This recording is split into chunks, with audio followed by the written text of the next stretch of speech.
Hello and welcome to another edition of your favourite podcast, Insane in the Membrane. Insane in the Membrane. Hello, welcome to the show once again. It was a good one last week, wasn't it? You enjoyed that one?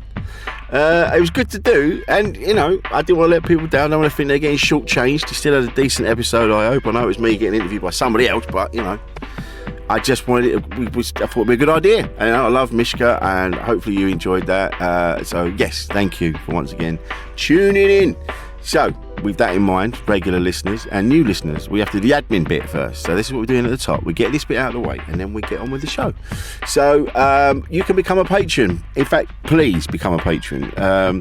You go to our Patreon page, patreon.com/membrane podcast, bung us a few quid, and then you get to still have the best podcast in the world in your ears. So do that for us. That'd be lovely. Just a couple of quid, you won't notice, you know. It's not like we're not making money out of this. We just want to keep the podcast going. That's literally all it is. And what you get in return, you get to see video clips of the interviews that we've done. You get exclusive, like I say, exclusive views of those. You get the episodes first before everybody else.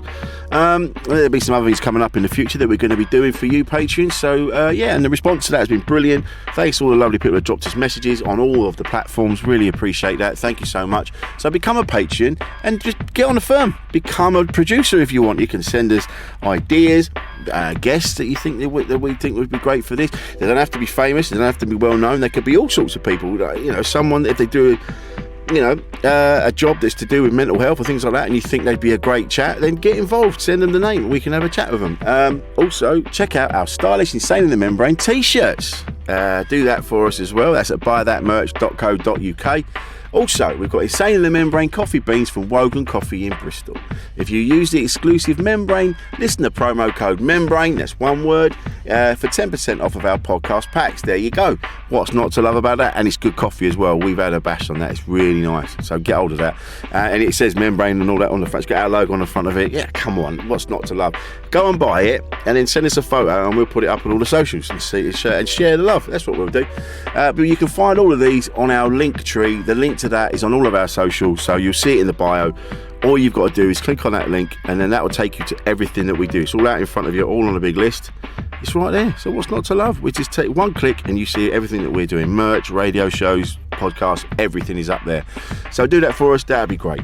Anyway, this week's guest, I've been wanting to get him on, I don't know, I think since the podcast began.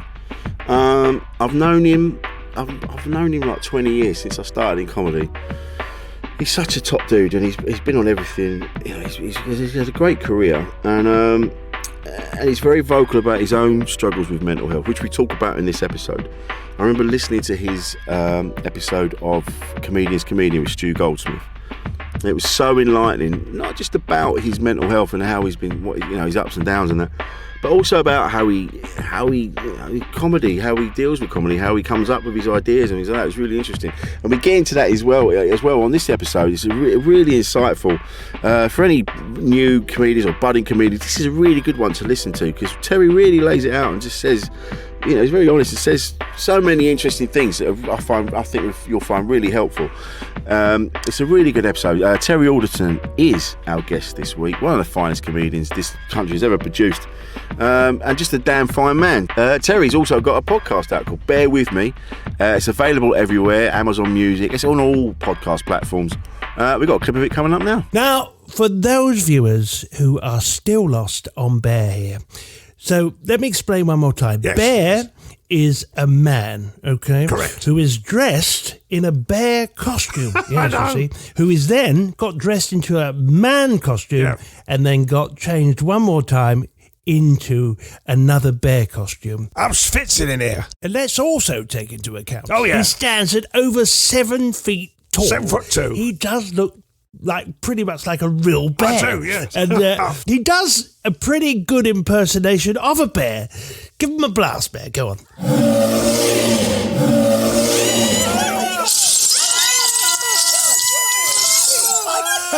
Oh, listen to that round of applause and quite a few people screaming. So there you go. So anyway, let's get on with it.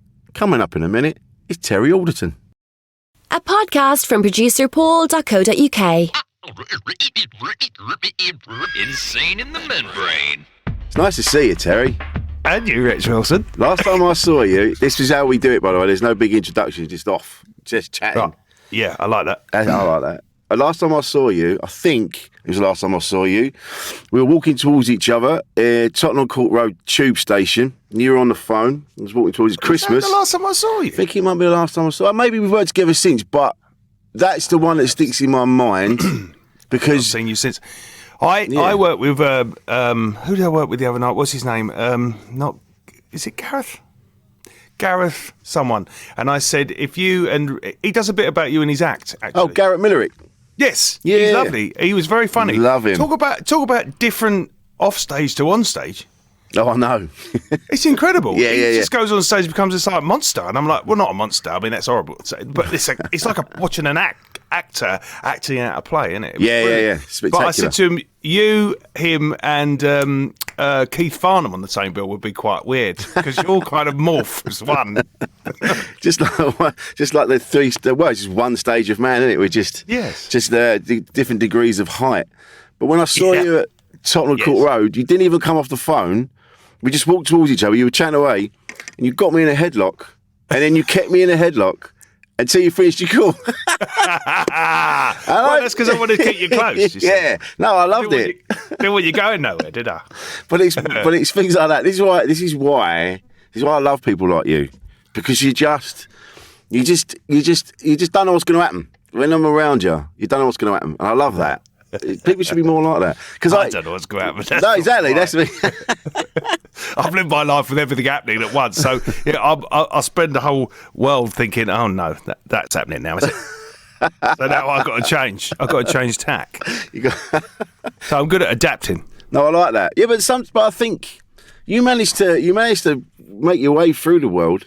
It still manages to be who you are, and all the other versions of yourself. Yes. At the same time. Yeah, lots of Terrys. It's like you got your main head is like the sun, and then there's a load of other Terry planets like just pirouetting around it. I like that. That's good. That's very nice. I'll take that. Go ahead, Rich Wilson. No. There you go. Have it. I mean, that look good on. You can make that look good on a t-shirt. Your head. And then all these other little heads. The little Terrys go around. Yeah.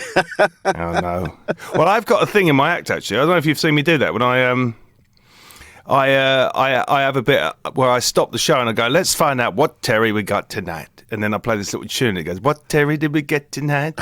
What Terry have we got tonight? Oh yeah, it's just stupid. Yeah, I've not seen that.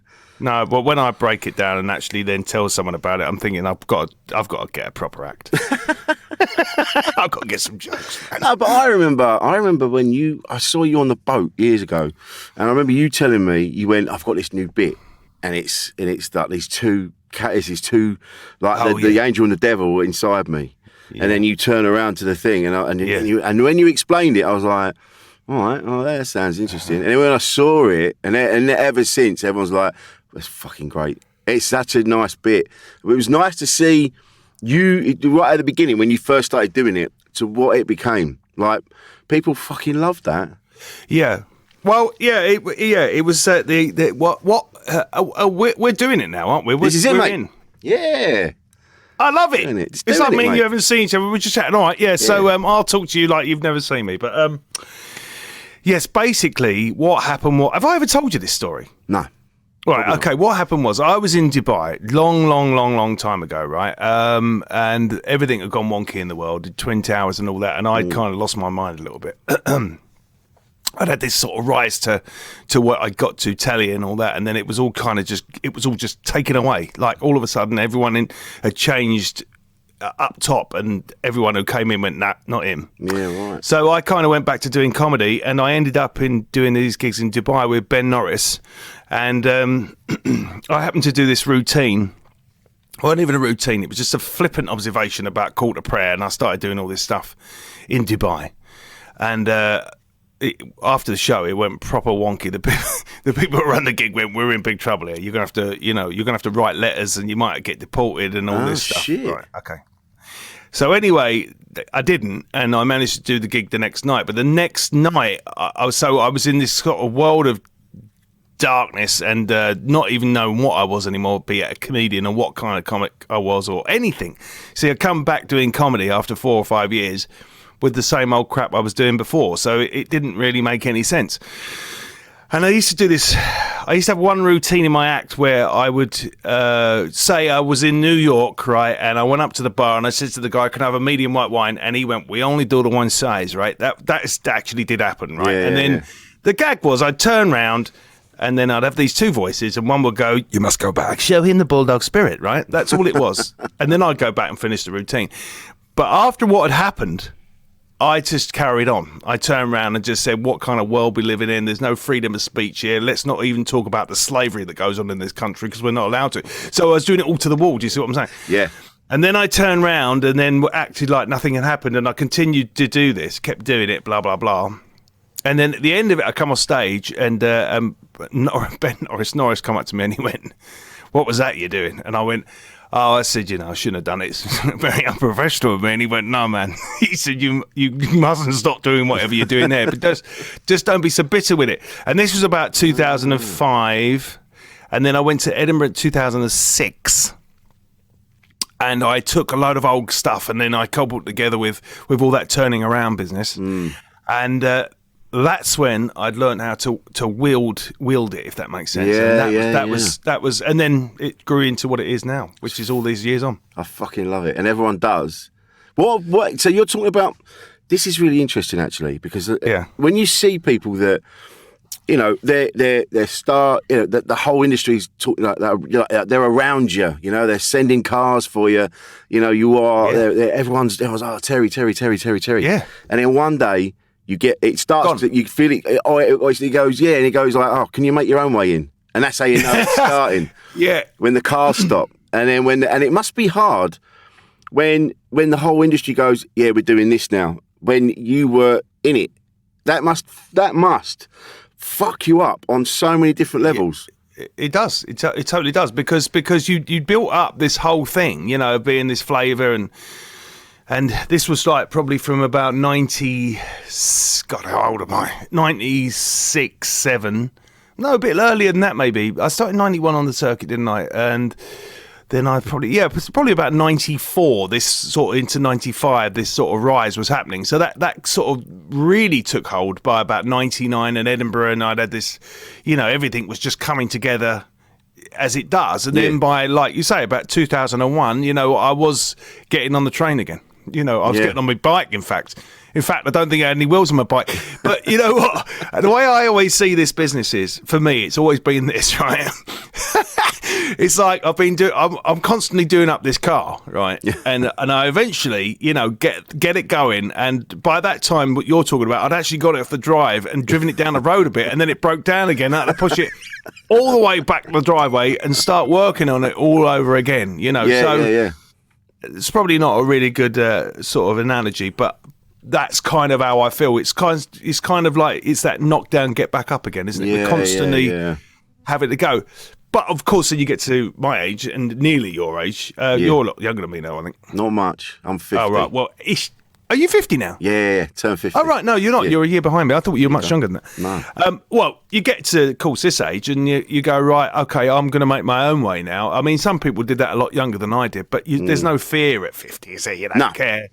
And that's why I'm doing my podcast now, because I wanted to do that this year. I wanted to get up and do something off my own back because, when you do get to that point of that falling down and you want to pick up again, we're now in a different world to what we were in 1999. We're now in a world of, this, what we're doing here and screens and of course, all the usual YouTubes and TikToks and all this kind of thing. But I didn't want to get on that. My 15-year-old's constantly on the way. The problem is now, of course, I'm not even a dinosaur. I'm past extinction. I'm oil, right? So I've been burnt in a car and everything. I've gone, right? I'm a gas. I don't even know what I am. I'm not even carbon anymore. But the point being is, I didn't want to get into that noise of all this sort of world, you know what I'm saying, and just going, look, I'm a desperate 50-year-old man trying to be funny on a young platform.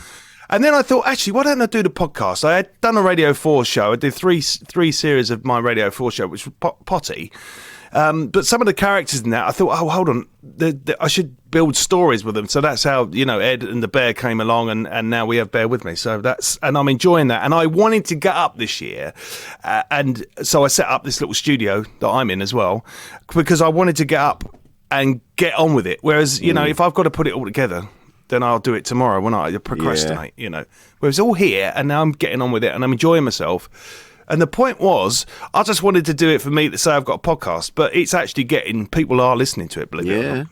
Mate. So it's good. Basically, I'm doing what I want to do. And that's lovely. And what I love about you is that you have a strength. You do have a strength, because you've been very vocal about your dealings with your own mental health and all that. You've been very open about that. But at the same time, you have a strength, because you're aware of that, but you don't let it get to you. You always manage to pull yourself back up again, which is inspirational. You've also managed to bridge the gap, because you're like, you played football, you're into your football, but then at the same time, there's a surreal edge to you. It's like you're not, like you're kind of everything. You're all sorts of things. Like, I'll tell you what I am. I'm packaged wonderful. I was actually thinking about this not that long ago, about my act, actually. My act sums up what you're saying here.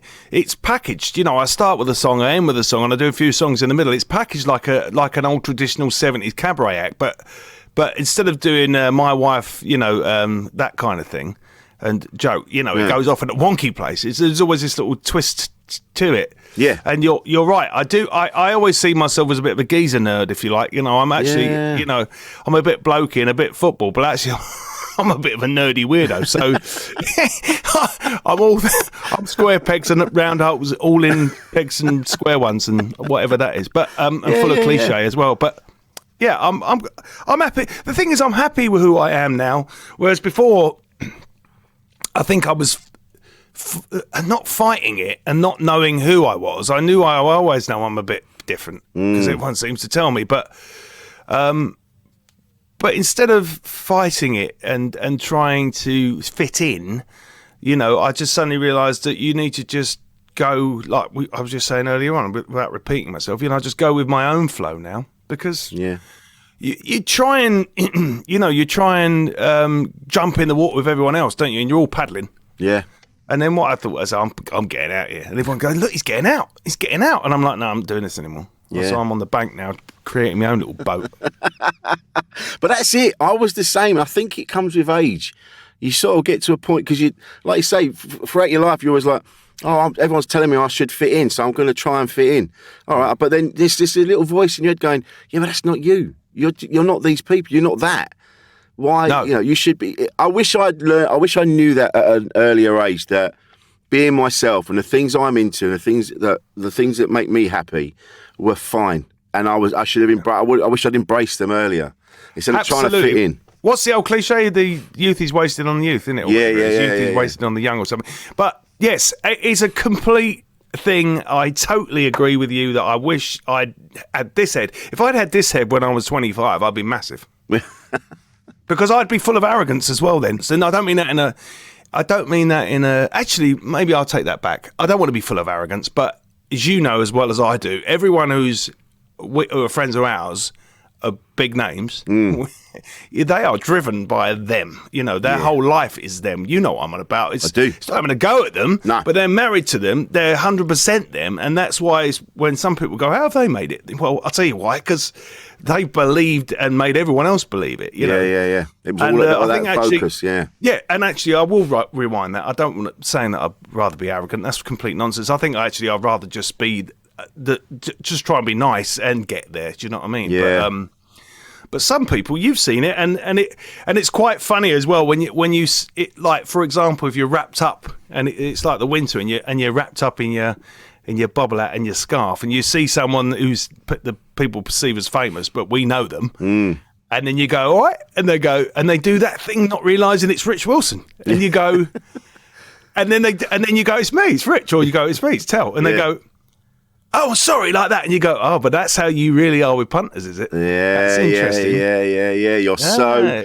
Because they're just on that path. They don't even see behind them. They don't even see Like I've seen it up close. I've been around people that starting to become famous, and you can watch them change, and you're like, you haven't listened to a word I've just said. And they're like, over your shoulder. Yeah, because they're just on that path of I want to be a star, I want to be there, and they get all these ideas. They go, I've come up with this, I've come up with that. You go, no, you were talking to that's from what's name? You were talking to them. That's where you've got that from. And they're like, oh yeah, shit. They just don't see anything else. It's just they're just this. Like before he got his cock out, Louis C.K. said a brilliant thing about Dane Cook, and he said because they had a bit of an argument about Dane nicking a joke from Louis, and he said, he goes, you're like a space rocket. He goes, you're just shooting forward, and everything's getting caught up in your wake. He goes, and you're just gathering all these things up. He goes, you don't really know where they come from. You're just gathering it all up, and so they're just so focused on being stars, they don't see anything else. So when you bump into them, it takes them a minute, and they go, "Oh shit, yeah, sorry, Rich," because they're so used to people coming up and can I have an autograph, can I have this, can I have that. They just get lost in the noise. I do get that. I do get that to a degree of. But then again, some people are really quite rude as well, which I've also noticed. But that just not even comedy, but like when I was in EastEnders, that was loopy. Yeah, man. Loopy. That's loopy. How did you deal with it? Well, I didn't mind it because it wasn't me. They came up to see Terry from EastEnders. I wasn't really. I'd just go, "Oh, hi, how you doing?" and get on with it. It was. But you could always tell if someone was going to approach me, whether they knew me as the comedian or if they were EastEnders fans. You could always tell which difference people were going to come up. Very rarely comedy, but yeah, it's a weird thing, and you kind of, I suppose, because people who are into that. I don't watch it. I never did watch it. I mean, I watched it, I think, when I was about 10. No, I was being older than that, wouldn't I? I was 15. But and that's funny. That's a cliche. What everyone says, I don't watch EastEnders, but I didn't watch it. So I suppose people who do watch it and enjoy it, it's kind of their thing, isn't it? So if you're in their thing, then you're in their thing. You're part of their thing, if that makes sense. Well, I get it, and they buy into it as well, don't they? They buy into it because they watch you every day. Your brain doesn't know that you're watching characters. Your brain's like, oh yeah, these are your mates, or these are your family. And I can see where the lines get blurred. Yeah, I can see as well, because I see people, who have been in my life forever, hugely well-known faces, and if you see them in real life, you go, you don't know them, of course, not comics, but maybe it's I can't think of the top of my head. Say it was David Attenborough, but you feel like you knew David Attenborough, wouldn't you? You'd be like, I know you. You know me, right, David? Dave. We're mates. Dave, come on. Remember? I've watched you loads of times. I can see it. We were in the Galapagos the other day. Me and you. I was riding the tortoise. And you were going, get off. Cue the David Attenborough impression. And so we move on. But it must be difficult. Like you've already said, when you have these extreme highs and then there's extreme lows with what, like you've talked openly about being like your bipolar and your other dealings with your mental health. How have you managed to keep sane with all those? Well, I think extremes? it is. I think you get like, I won't lie. I do take supplements, but I've read loads as well, and age as well. I got this guy Stephen Renwick. I don't know if you would say Renwick. How would you say that name? It's Rennick. Rennick, isn't it? Yeah. Stephen Rennick. Let's try that again. I think it's a silent W. Yeah, my mate. So Stephen Rennick got hold of me on LinkedIn, right? And he's kept bugging me about reading his book. You'll like it. And it's 9 ways to sleepwalk into something. I mean, that's how good the book is. I can't even bloody remember the name of it, but it is brilliant, right? I'll give you it before we go. Lovely. But it is a fantastic book, and that's one of the many books that I have read. And I think what you need to do is you just have to when you read something like that, it just jiggles you, pokes you and goes, look, it's nonsense again, isn't it? You have to just keep reminding you that it's nonsense all the time, And I think the good thing is, for me, being in an artistic world, and I say this to a lot of people who feel got the black dog and the blues and all that, do something, even if it's gardening, or just get a canvas and some paints, and even if you're not very good, it doesn't matter. But just take you away and get that sort of achievement and those, that the endorphins of flowing, and get that point of going, oh, actually, I'm doing something opposed from just getting up in the morning and going, oh, here we go again, and I think that's what I did to a degree. I don't bang on about it anymore because it's a bit of a funny one, this, but I'm glad that mental health now is out there and become quite vogue, really. But I'm also seeing, to me, it's a little bit of a card now as well, it's kind of like I don't really talk about it anymore because it's like, oh yeah, I got mental health problems, and I'm on podcasts. So I've been banging on about it for years and years and years and years and years, but it's good that it's out there, and I'm pleased that people are quite open to talking about what they have. But for me personally, I just managed to address it and then know when it's coming, as it were, and also like a scratch record here. I am older now, and I'm very happy where I live. I live in a lovely house. I'm lucky. I've got a beautiful 18-year-old Mercedes, which I love. Right, lovely. And it was a lockdown project. My mate gave me this car. I said, "Look, do you want this?" And he said to run around, and I went, "Yeah, all right." And then I started cleaning it, didn't I? So it went from this old decrepit heap to this beautiful CLK convertible. And when I got the roof down, I don't know if you can say this on your podcast, but I look a right wanker, and I love it. Got my bucket hat on. I look like a complete knob. And love that shit. But it's of all the cars I've owned in my life, I'm just like, I love this car so much. So what I'm saying is, materialistic things, you start realising actually you don't need to be buying that brand new car to pay out 700, 400, 250 quid a month for, or whatever. Yeah. Do you see what I'm getting at? Yeah, These I'm trying to get to a point, but that's kind of, that car was another learning curve to me, to actually go, look at this old banger. Well, I love it. You know what I mean? I love that car so much. Like, Mom, if she was here now, Dee, she'd be going to me, oh God, you're not on about that car again. But that's a small little things, that you need to get yourself to points, don't you? And I've done that. I love my house. I love where I live. I'm lucky with my family. The folks are still here. You know what I mean? It's all, what have I got to... what have I got to be down about? Nothing. So but it takes a lot of learning to do that, to readdress your mind, and it's going back to that whole thing you were saying about that rise, and then it all being taken away from you, and I think it's a loads of little things, isn't it? I think that's what causes a lot of mental health. There's loads of tiny little things that just keep bombing you, and before you know it, they start getting in. So you have to start pushing them back out again. But you know what? It's true, and little things.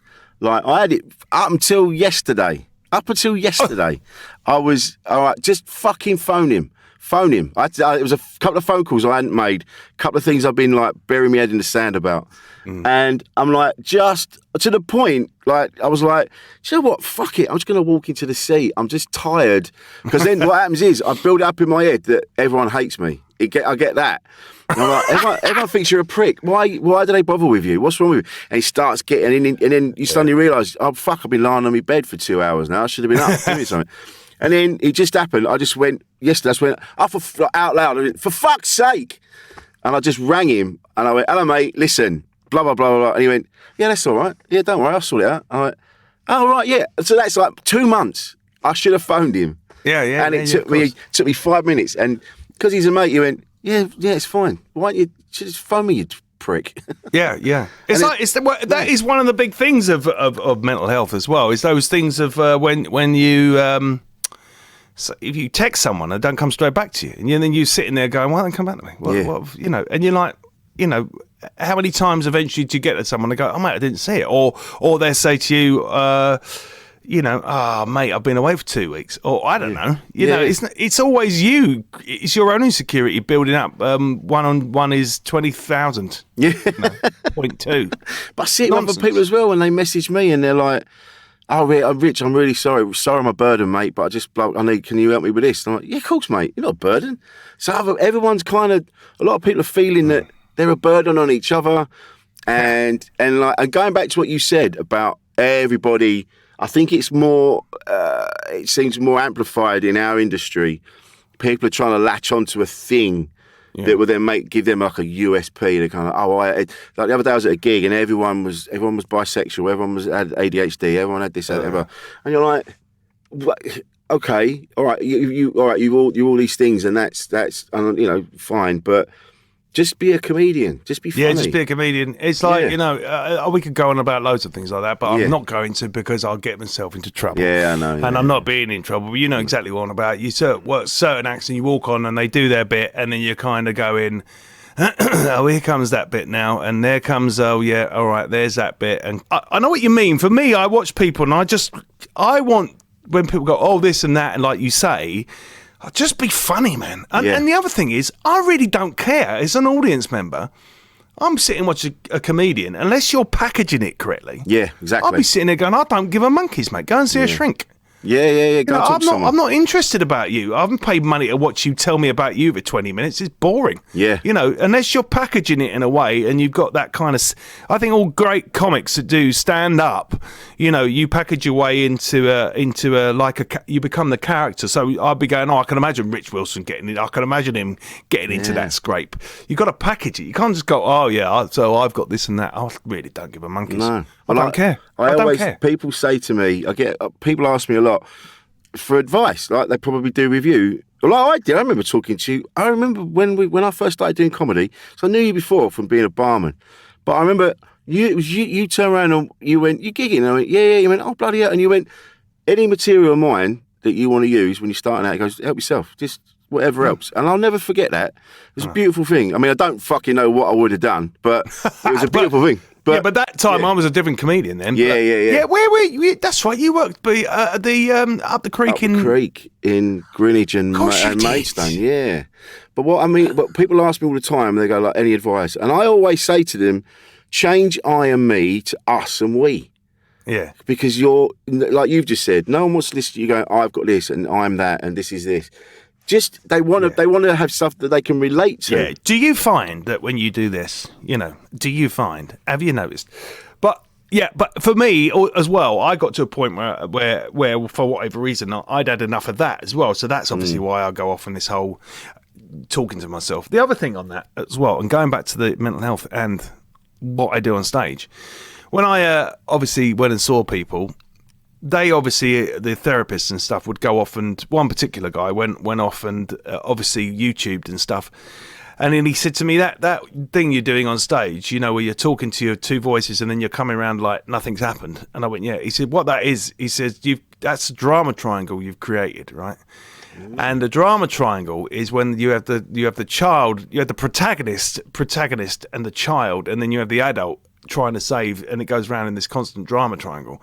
So at the depths of my depression, if you like, I'd created inadvertently a drama triangle on stage. So all that, what are we doing? Yes, all that stuff, and then coming back, causing the problems for the me at the front, and then them two running off and going, we'll be back here when you need us. Yeah. But what's really funny is that although I do those voices, sometimes in my head, the real me is going, oh no, you know what I mean? But I can't relay that to the audience sometimes because they'll be thinking, oh right, he hates us. Because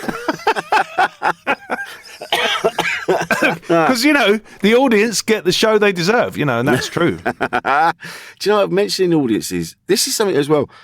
Because sometimes our perception of how well we're doing on stage is so skewed sometimes, depending on where we're at sort of mentally. Or where we're at in that particular moment. Like sometimes our moods are a little bit off, and even though we're performing and we're doing the thing, and then you'll come up and you'll go, oh fuck, I didn't enjoy that, and they go, mate, you just smashed that, and you go, yeah, no. I think I was quite famous for that. Well, I remember one in particular. It was at the store, it was a comedy store, and there was you were fucking roofing it. Roofing it. The place was going bananas. And then you did this bit where you took the sign down off the back of the stage. Oh, yeah. And then you ran through one of the doors, and then you came out through the green room. And then just before you went running back on stage, you looked at us and you just went, fuck me, they're fucking shit. And then you went out and we heard it. Honestly, the door had trouble shutting behind you because of the wave of laughter and energy that was coming. And we all looked at. I can't remember who I was on with. Maybe Paul Thorne or someone. I can't remember who was there. But we all kind of looked at each other and went, "What? What is he hearing? What is he hearing?" Like the place was vibrating. Yet for some reason in your head, what you was going into your ears, you were like, "Oh, it's not." Well, it's a shame because that's another thing of that whole. Going back to what we were saying about other people and that drive, you know, I think at that time, you know, it took me. I didn't even realise it wasn't about me. It was about, you know, being a conduit, as Otis Cannelloni once said to me. It's about being a conduit and bringing that fun and laughter to an audience. And I think for a long time, for many years, you know, I thought it was about how well I would go to determine. You know, my place in the comedy world. Oh, you know, you rock gigs. You know, you get standing ovations one after another, and all that. But actually, it's not about that. And you realise that as you get on and move on, and you know, it's more about bringing some substance as well to it. But so now I might come off and go, oh, you know. If I didn't, and the audience, if I did, it very rarely happens, but I believe that they weren't very good. It's probably because of also the style of what I do now is a lot of people sitting there going, I haven't got a clue what's going on here, you know, and that's fine. So I have to take that into account a bit. That's the difference about if I do a tour show or a show where a lot of people have come to see me. The difference in that to me going out to an audience who haven't got a clue who I am is poles apart. You know. Yeah. You know, people are perplexed when they don't know who I am. You just get people sitting there going, they're looking.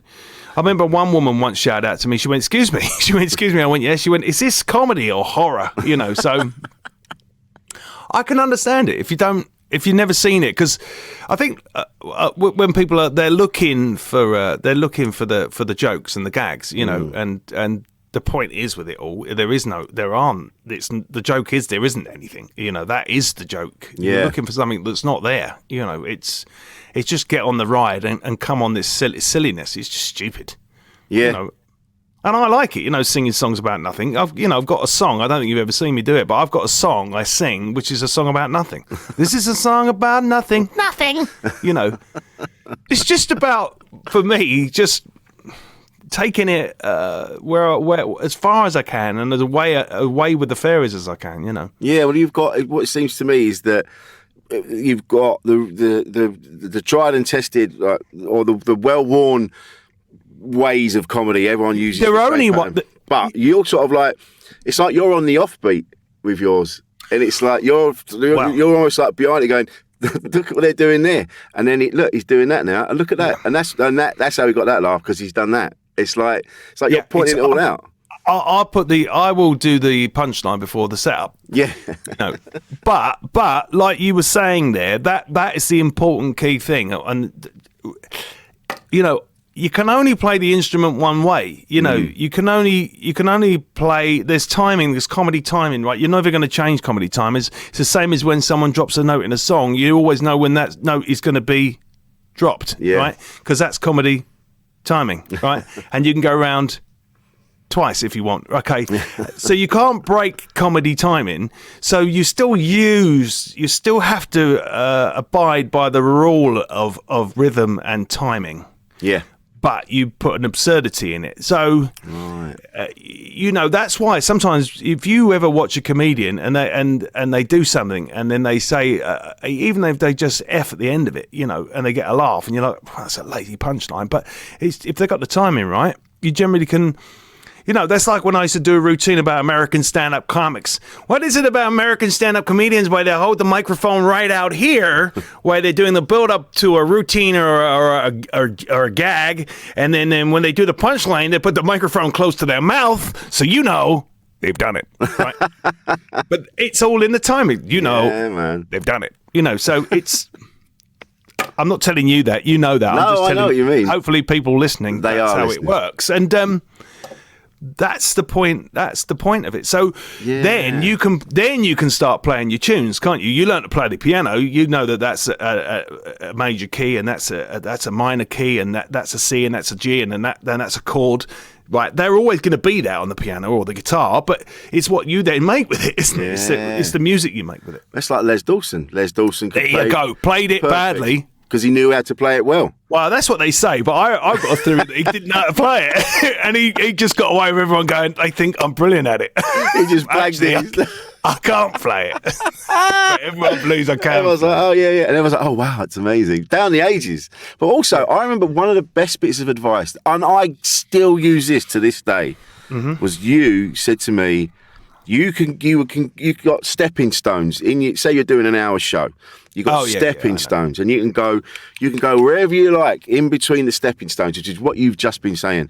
Yeah. As long as you get to the next stepping stone. Yeah, little islands. Yeah, Yeah. Chuck around them. Yeah, and you can go around like, them anywhere. And the 6-shooter as well is my other thing. What I mean by that is I've got a little imaginary gag gun, right? So I know that if things are starting to fall, right, you have to bring an audience back. So I've got a little gun that I can pull out and go, bang, here's a joke, and they go, oh, that's good. The other thing as well, if for new comedians listening, I think as well, if you show a skill, you can get away with a lot more. I'll tell you a prime example of this. I remember seeing Emmanuel, right? Yeah. What's Emmanuel's last name again? Sanubi, yes. Sorry, Emmanuel. Sanubi. And he comes on. If you don't know Emmanuel, he's this big fellow, big bald head. He's lovely. Oh, he's gorgeous. He's massive. And we were in, where were we? We were in Hoffenheim. No, we weren't. That's a lie. We were in Austria doing snowball bombing or altitude comedy festival. Yeah. And there was a piano on the stage, right? And I didn't know this. And if you can envisage him, if you like I just said, he's got a tight bum and a great big. He's like a heart. He's about 6'5", and he's like big, beautiful rugby player looking, massive fella. And then he sat down at this piano, and he can play, man. What? You get him to play piano. You get him to play piano. Shit. It's unbelievable. But what was interesting was he was mucking around with the audience, and of course he was going well. Of course he was doing all right. He wasn't doing badly. He was doing great. But once he sat at the piano and played that piano beautifully, and then stood up looking the way he does, like this big hulk of a man, and then his comedy went. Wow. Everything he said after that, everything he said was just caught a light. He could have gone, and they would have just gone, yes, because he showed that skill at the piano that no one expected, not even me. I was gobsmacked. I was like, oh my God, what? I mean, why wouldn't he be able to play a piano like that? Because he's a great big dude. Because he looks like this great big rugby playing fella. Yeah. You don't think that he's going to be able to sit down and tickle the keys like he did. It was incredible. Incredible. Yeah, well, that's it, innit? We do make assumptions, don't we, based on like people, like we talked about earlier, like people, you and I, people, they hear us talking, they assume certain things. They go, oh, well, he must be into that. He's always a bit of a lad, so he must be this, and this. And you go, well, no, you don't know what I'm into. You don't know what I do. No, there's more to me than that, and it's the same with Emmanuel. But it's also that thing. Going on to something completely different there. You know, a lot of these reality people and all that, they moan on about being trolled and stuff. And, of course, he did get trolled, but it don't bother me. But I remember my mate, who was a mate of mine, I don't speak to him anymore, but he said something to me once, and just it's kind of on what you were just saying. And I thought that it was brilliant. It was brilliant. And I won't use the word that he used because it's the biggest swear word. Oh, that's all right. Okay. We've used that a few times. Okay, but anyway, it's a C-bomb word, right? Yeah. But he said, I was going, look at this geezer having a go at me, blah, blah, blah. And he went, son, he don't know you, boy. He doesn't know you. He doesn't know you. He doesn't know you. Yeah. So why are you worrying what he thinks? He doesn't know you. And I went, yeah, but he goes, look, he said to me, what you got to worry about, he said, but people that don't know you calling you a see you next Tuesday is not the problem. He said, it's when the people that love you start calling you a see you next Tuesday. That's when you got to worry. Yeah. And I was like, that's exactly what it is, isn't it? And it goes back to that. They don't know you. People don't know you. And just saying there, what we were saying, I know I've kind of gone a thing. No. It makes sense, yeah. But that's the point. And I think when you do comedy and you perform, you're only going up there and doing what you do to have a laugh and make people laugh. the problem, of course, is this: then someone takes it a bit further and goes, "Well, that's what you are, and I'm coming after you." And you're going, "That's an act, man. Just calm down, brother." My shoes don't really talk to each other. No, they Chill don't out. really talk, and it's all fine. And I am a little bit crazy, but that's, and sometimes you get that off stage when someone's only having a bit of a laugh with you, but you're kind of going, all right, I've changed my glasses now, if you like. You know what I mean? I've taken my stage glasses off now. This is me now. So, those jokes that you're having with me now is a bit personal. It's not that was there. This is now, Yeah, exactly. I know what you mean. Speaking of that, with this podcast and with this, it seems like you're now creating your own universe. So you almost like not a safety thing, like almost like maybe protection. You've gone like, I'm going to just create my own world, which you are more than welcome to come into. Yeah. But fuck this, because this makes less sense than shit that goes on in my universe. And you think I'm the crazy one. Outside is insane. Yeah. Does that make sense? Yes. Yeah. Yeah, totally. I mean, am I actually the same one walking amongst the crazy people? I think they say. Maybe I'm not mad. Maybe it's everybody else. It's like when it's that thing, isn't it? When someone says, "Well, have a nice day, won't you?" And you go, "Well, it won't be me causing the problems." No, probably I am causing the problems. I don't know. Yeah. But that like you're saying about doing podcasts and stuff, and that's it's the nice thing to create that get into that world with, like, bear with me, getting into that world and creating these crazy worlds that are actually quite simple stories, but then they spin off into this sort of surrealism and stuff. But what's really nice about them, I can say a lot in those, because you can get away with a lot more when you're in character. Do you know what I mean? Yeah. And using all the kind of people inside me, like you said, the loads of Terrys, to bring them all out and then put them down into an audio world, and that's also good fun as well, because it's a challenge, because I'm quite a physical sort of comedian. To then I found this doing when I was doing the Radio 4 stuff, to be funny on audio and be visual on audio is quite a thing, and I quite enjoy making my audio visual, if that makes any sense at all. If you listen to my stuff, you'll go, oh right, I can really see it, and it's only just mucking around now. I'm just finishing episode 4. It was actually the last episode, the Heist 3, is where now I've really got used to how to use Logic, which I record in. So now everything's moving around in your head now. And this fourth one, when I come to now edit this one, when I do the master, it's going to be great, because I'm going to sort of Dolby Atmos it, so it'll be all around your head, and they'll be talking and moving, and it's bringing it all to life. But it's very labour intensive, and because all the sounds and all the music and all the voices in it and all the writing of it's all entirely me, apart from the Wally kid, the kid next door who lives next door to the Bear and Ed, and that's played by my son. No. Although I could do it myself, though. You know what I mean? But everything, and what that sounds like. Oh God, you're full of yourself, Mr. Boastful. But it's brilliant just to be able to go, I'm in control of this. Yeah. I'm the producer, I'm the writer, the director, everything on it, and no one can tell me what I can and can't do, because I just stick it on Podbean and Apple Podcasts, and it puts it out there for me. So I've got my own world. You can go and find it if you want. Same with you, with this without insanity here, and we're in control of it, and it's beautiful, because a few people said put it on BBC Sounds, and no disrespect to BBC Sounds or any of that, but I don't want that to be a case at the moment where I'm being told what to do. I want to draw my own picture. Yeah, exactly. And I'm enjoying doing it. I've really started doing it for my mum and dad to listen to, really, but but I stuck them out there. But they're doing all right. I mean, they're not not number one podcast, but they're certainly being listened to. Yeah, man, that's what you want. Yeah, just to cut in here, I thought you killed your father in episode 2 as well. Well, is he dead though? Because the other thing, because if you listen in Heist, of course, then when Mank and Danny are talking, which is Danny from Off the Curb, by the way. Is it? I put Danny up. No, I'm doing Danny. You're from doing Off the Curb. Danny, right? Got ya. Yeah, because I just nick loads of people. I might put Martin do Rich Wilson in there. Right? Hey, What's all? But he says, he goes, they were a weird bunch. One looked like a librarian, and the other one was an old man dressed as an old lady. So I haven't quite decided yet whether his mum is actually a fella. I don't know. Oh, do you know what? This is right. This is good. This is right. So this is a bit of a personal story, but I'll tell you right now. So my granddad was. Yeah. I mean, he used to wear women's clothing when he was. Yeah. My dad went round there one day and they looked for the car was on the drive, but there was no answer at the door. So they looked through the letterbox, and they thought it was my dad's grandma.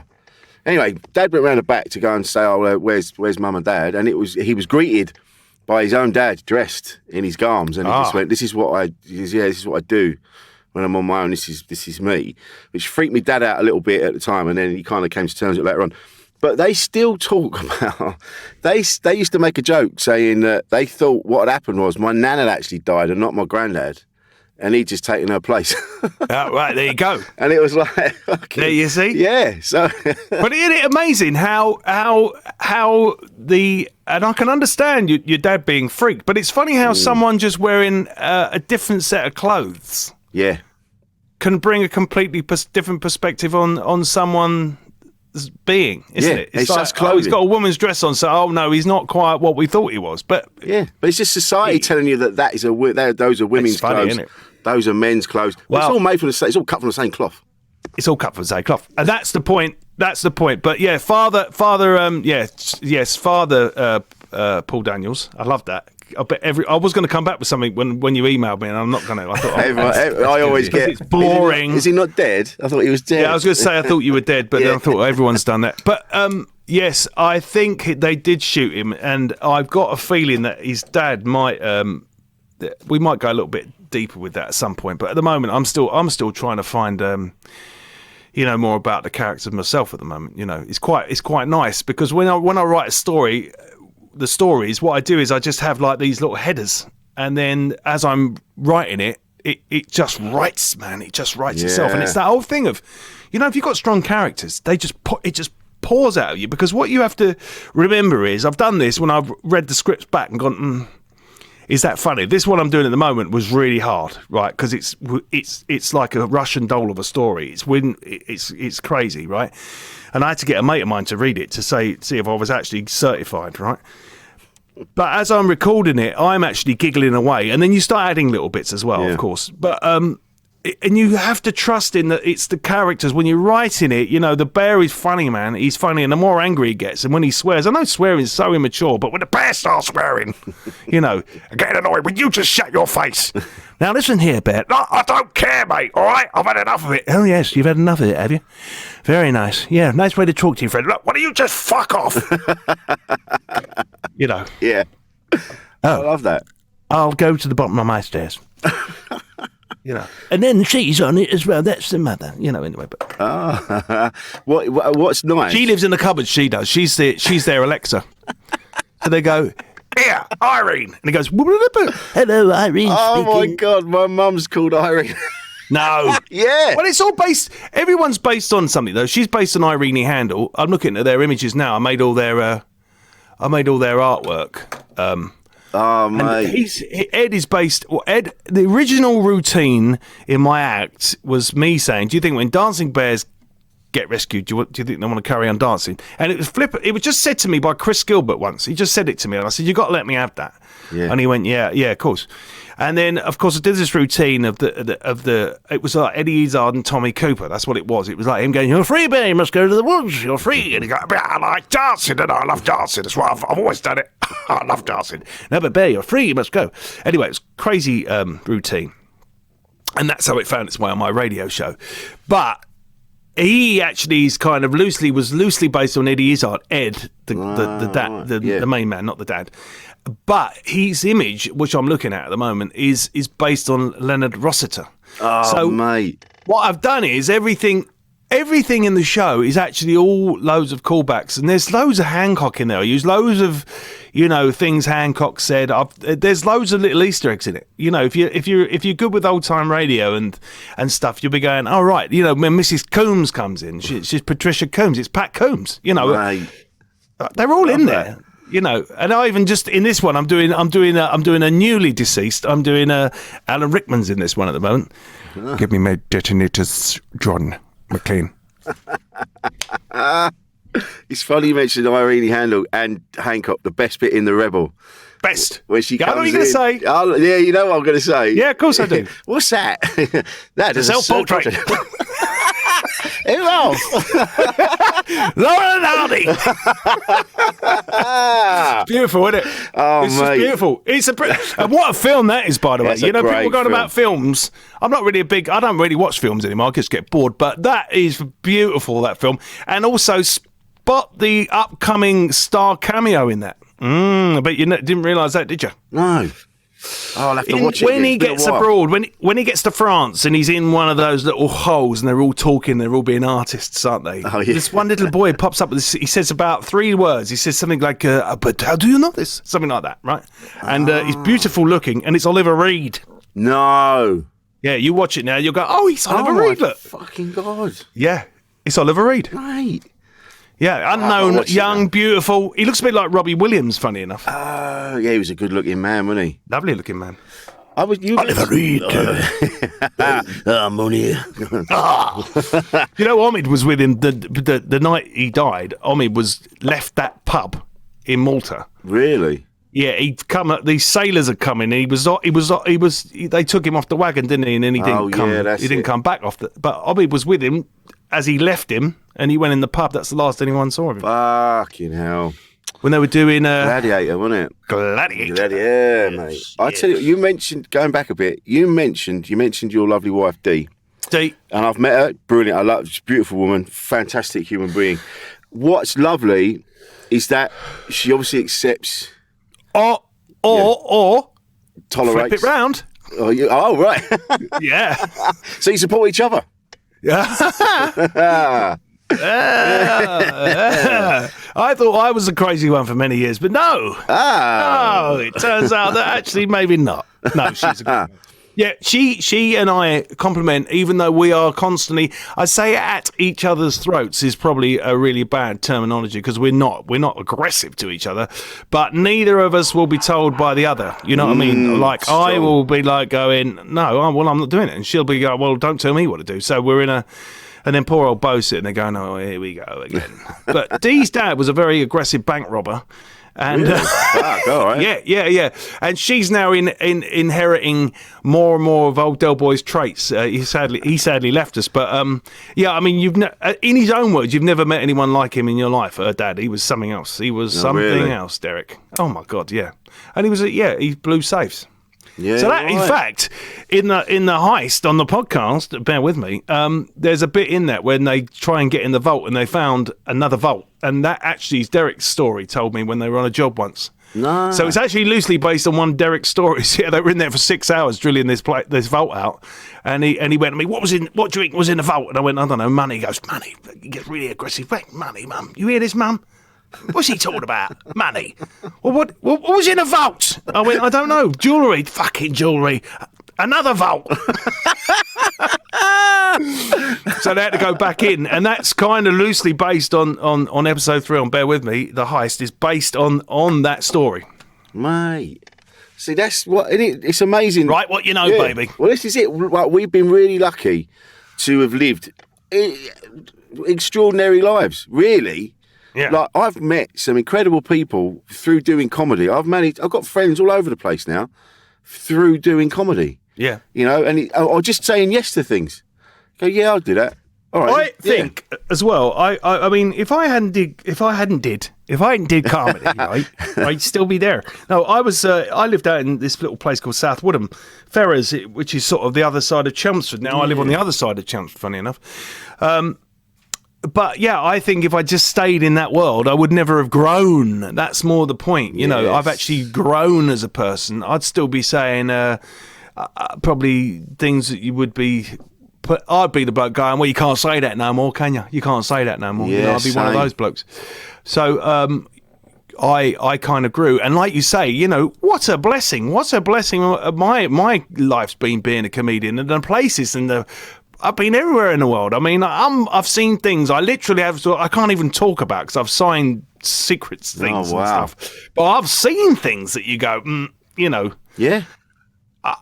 You know, I'd like to say more on that, but I really can't. No, but, so I know, having seen certain things myself, you go, you can't unsee them, and no, and so it's been a great rolling ride, and you know, long may it continue. But yes, I totally agree with you. It's just so lucky to do. I mean, you know, I'm just playing all the time. My mate was saying, we went out last week, four of us, and it was like we got the band back together. Nice. And my mate Martin owns Balgores Estate Agents, which is a big estate agents, right? And he worked very, very hard to get to that place, you know, and his whole thing was like, you know, going on about how he got there and how many hours he would work and this and that and blah, blah, blah. And I said, this is all too grown up for me, mate. You know, this is, I admire where you've got to in your life, but it's all too grown up. You know, I people in business who've done very well, I admire them for that. But I want to just stay a kid. We go and play, don't we? I mean, we're playing now, aren't we? Yeah. Look, we're just playing now and talking about ourselves. It'll be fantastic. You can't beat that. If we had a plate of sausages as well, it'd be brilliant. Sausages change everything. Sausages! I love sausages. I remember seeing Janie Godley doing a routine about her husband, and way to keep him happy is put a film of a documentary of sharks on the telly and give him sausage sandwiches. Sausage sandwich and shark documentaries, very good. Well done, Janie. That's something else as well. Like, you know, yeah.